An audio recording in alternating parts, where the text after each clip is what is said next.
Les familles des détenus politiques et militaires prêtent une attention particulière en la rencontre prévue ce 14 juillet 2022 entre les présidents Alassane Ouattara, Laurent Gbagbo et Henri Konan Bédié.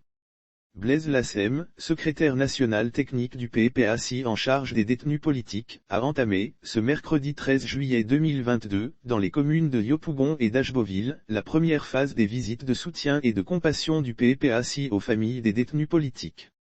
Visite aux familles des détenus. Ces visites font suite à la mise en œuvre de la matrice d'action du secrétariat national technique du PPACI en charge des détenus politiques, mais interviennent surtout après des instructions fermes du président Laurent Gbagbo, président du PPACI, qui a insisté sur le soutien et l'assistance aux détenus liés aux crises politiques et recommandé que cette assistance solidaire touche également les familles afin qu'elles sachent que ni elles, ni leurs parents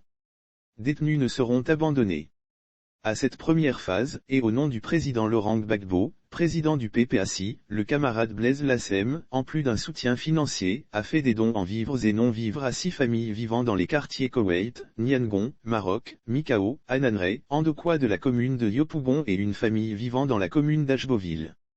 Il y a trouvé des familles désorganisées et déstructurées, par l'emprisonnement de leurs piliers, mais restées dignes dans la douleur. Il y a trouvé des familles désorganisées et déstructurées, par l'emprisonnement de leurs piliers, mais restées dignes dans la douleur.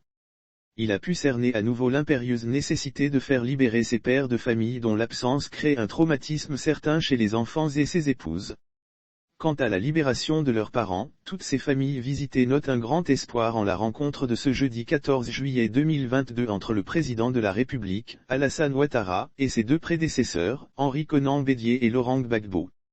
Lire aussi Côte d'Ivoire, voici la liste des 30 personnes encore détenues depuis la crise post-électorale de 2010 à 2011. Le camarade Blaise Lassem était accompagné, pour la circonstance, des membres de son cabinet et des membres du bureau fédéral de Yopougon, avec qui il a été convenu de maintenir le contact et d'intensifier les rapports, avec ces familles, même après la libération de leurs parents.